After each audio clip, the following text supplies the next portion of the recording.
Hi folks, you're with Tassless today. Tassless today, your pushback channel, and thank you for joining this radio, audio, no pictures. Listen to this as you're driving along in your car or truck live stream. In this essay, I'd like to talk about a number of high-profile cases. One in particular sort of comes to mind here about big-name sports stars that have been accused of rape. Now, in the wider ideological universe of things, there's no expense spared here. The ideological fanatic activists that now control the justice departments and the prosecution departments and so on around the Western world, they want a straight male. It doesn't even matter if they're white anymore. It's just straight male, high-profile sports star. Accused of rape, and he's got the money and the power, and he's a really fit, strong guy. She's just a little woman being oppressed, and it sends the fanatical activists, the feminist, Marxist, radical, globalist activists into absolute hyperdrive, and no expenses spared. They will spend gazillions going after this guy. They want his fucking scalp. And they operate very much in tandem with the media to put out unflattering stories, to put pressure on the politicians and put pressure on judges, and they'll find activist judges to hear the case. So it's a very, very well organised machine, and their position is to get the guy, to fucking get him. And they're not fussed about how they go about it. If there's no evidence or hardly any evidence, who gives a fuck? He's a straight male. He's a sports star. He's fucking guilty. We want him to be guilty. We need him to be guilty. So let's just have a look at this now. Some years ago, quite some years ago, I was at a social gathering, and a lot of lawyers at this gathering, and one of them was a specialist. The woman was a specialist in prosecuting rape cases, and I mean, she was. She wasn't like a radical lesbian or something, but she was a radical activist. She'd been, affirmative action. I doubt she'd have made it through. Well, she might have made it through senior high school, but through a merit-based university system, I don't think she'd have made it. She's pleasant enough. I mean, in spite of her feminist, we've got to get all men and teach them a lesson. She was decent enough looking that she'd have been able to get male attention without. Like she didn't have to be, no man ever wants me, so I'm going to get back at all men. So it wasn't one of those scenarios. So I struggled a little bit in understanding sort of her innate predisposition. But she certainly had this view that the world was run by a misogynist patriarchy and had to be destroyed at all costs, no matter what the cost. If the peripheral damage meant that the world all exploded in a ball of flame, that was fine, because the priority was to break the patriarchy, as she perceived it. So she was quite sort of casually, I thought, that if innocent men were sent to prison for rape, innocent men who had not done, then that was okay. And if you were to send 10 innocent men to prison, as long as you got one guilty man in that group, of 10, then it didn't really matter. It was quite acceptable to have innocent men being, falsely sent to prison or falsely accused and charged, and that was all right. And I had to understand. She explained it. I had to understand that there was a bigger ideological issue here. And if a few innocent men, or even many innocent men, get sacrificed in this altar, then that's kind of okay, because we're achieving an ideological objective, and that's the purpose here.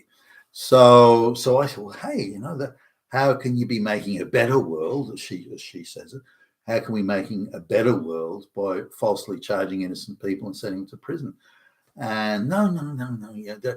We're changing how society functions, and to do that, we have to falsely accuse innocent men and throw them in prison, and that's good. It's a good thing, don't you understand? And she sort of, given I was sort of, well, no, I don't. How could it possibly be sending innocent people to prison. How could that possibly be a benefit to any society? But she was adamant that it was, and seemed to treat me as if I was being I was mentally deficient in some way for not understanding or agreeing with her point of view. And anyway, and this was the rub. Anyway, she turned to me and said, "Well, I don't know why you care." She says, "I deal with rapists all day, and you are in no way a rapist. I know, I can spot a rapist at 100 miles in the distance, and you're not. So it's never going to be a problem for you. You're never going to be dragged into court for this. So why do you worry?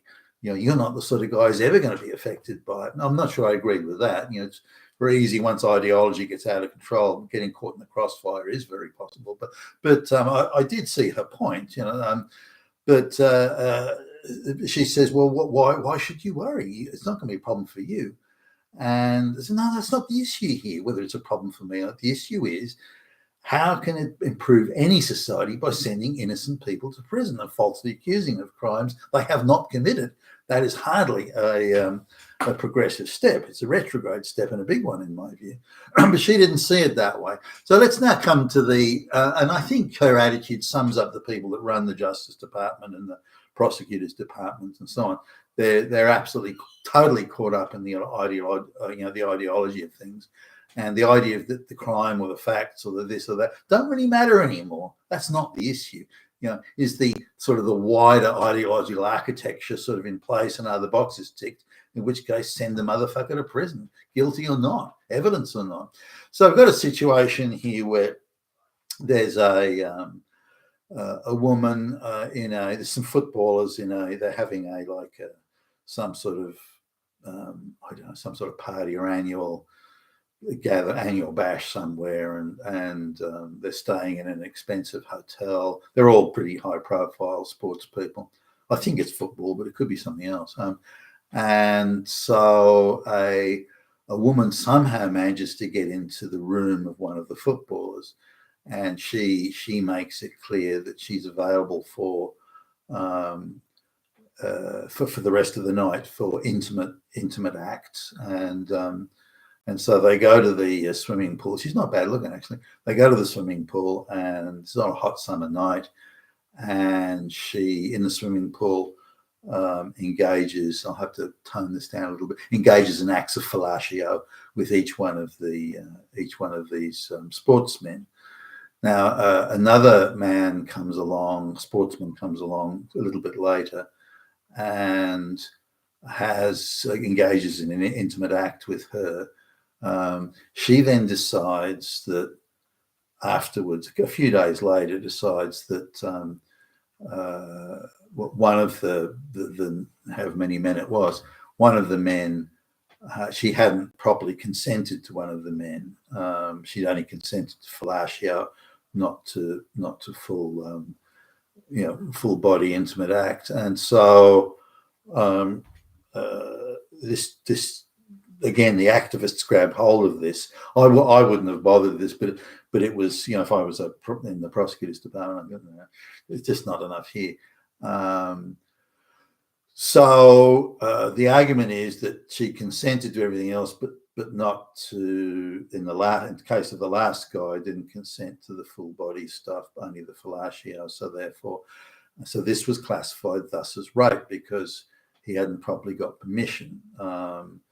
It was argued that permission actually had been given, but the woman in question had too much to drink.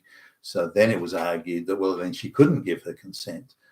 Well, how could she give her consent to the fellatio and not the other act? Why was so there were a number of things there that didn't hold up. But the prosecution department wanted to go after it with a vengeance. Now there was a police officer, we've got quite an experienced police officer, that was put in charge of the investigation. But he had not done sensitivity training for women who've been raped. He had not done that special ideological fill his head full of nonsense training. He also seemed a bit brighter than the average policeman, from what I could see, doing TV interviews, that sort of thing. So the policeman came back with the view that there wasn't enough to charge the I think it was a footballer. It could have been another sports star. The sportsman couldn't charge them because there simply wasn't enough evidence. It was he said, she said.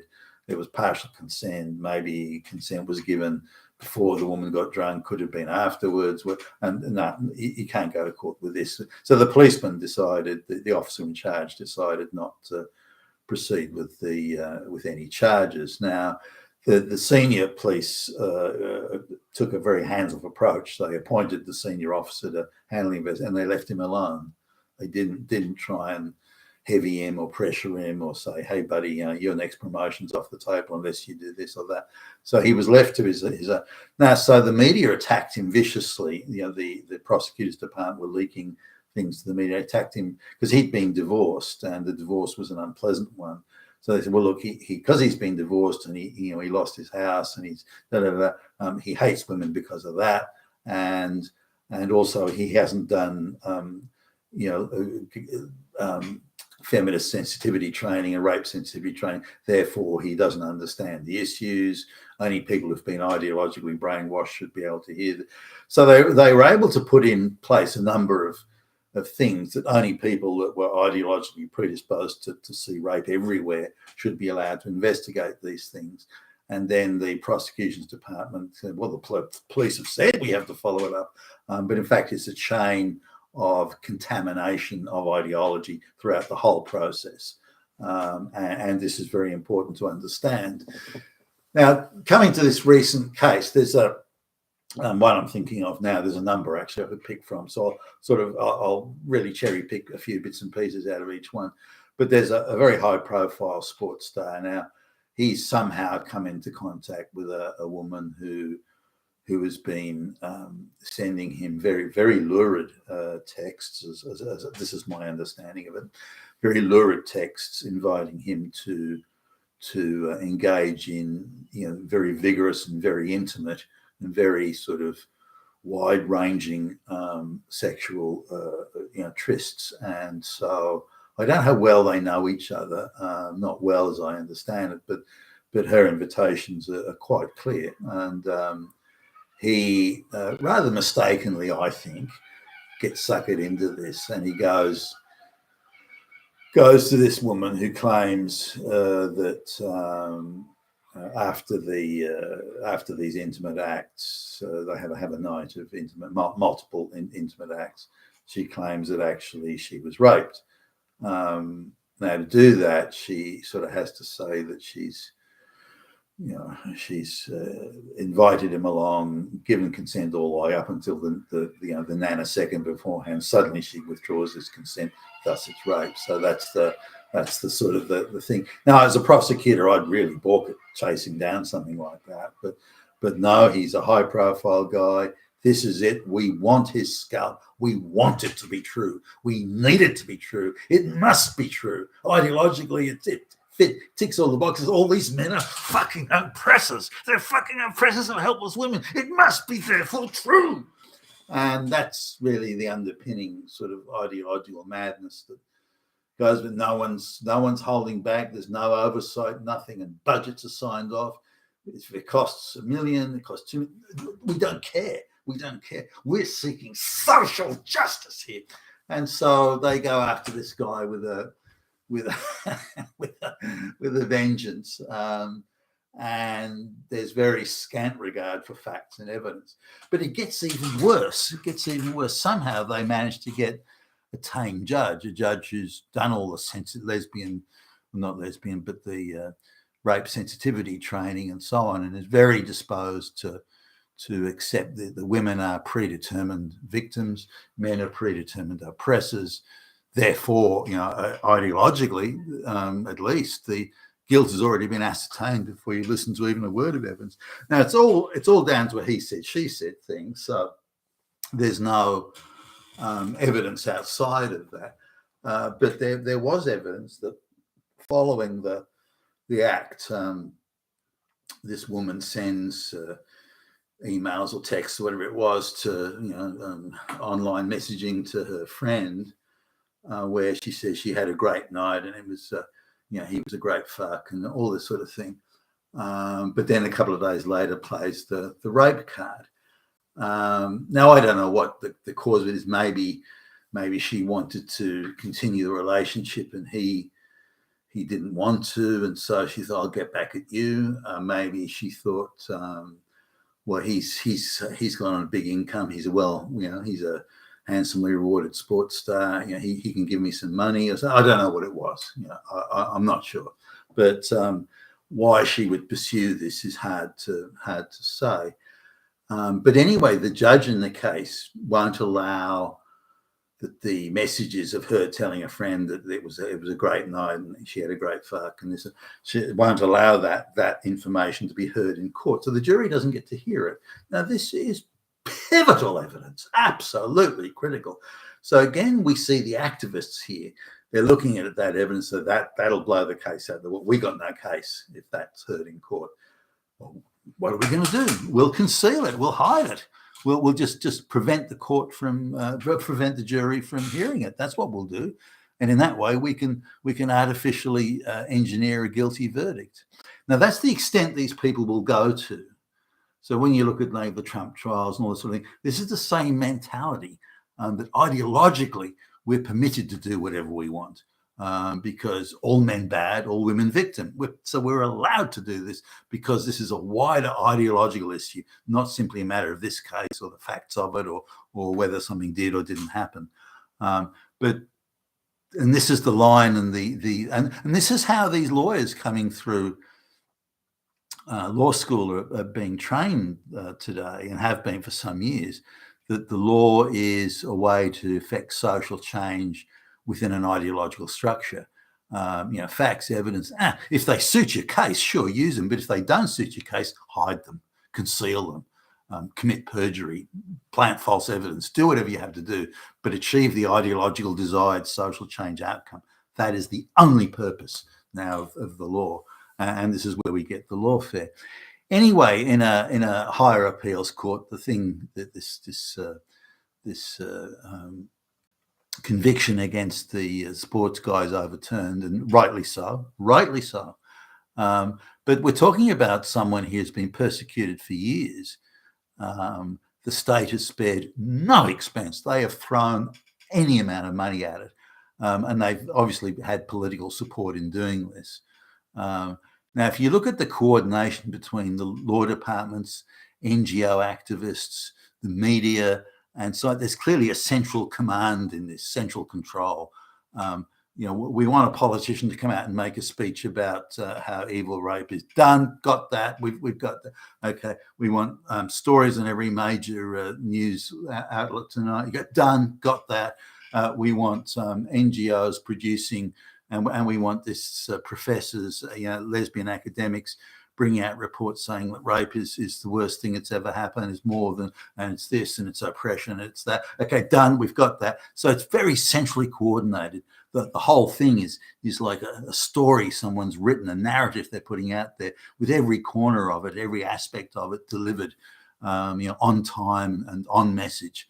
And that's what we're looking at here. But let's come back to the point here. An innocent man was fucking charged. Oh, for goodness sake, nobody cares. Nobody cares. And the attitude now is that it could still go on. The attitude now is, we didn't get away with it. Okay, next one, next. Oh, fuck. This is where we are today. Very scary. You've been a Tacitus today, your Pushback channel, and thank you for listening.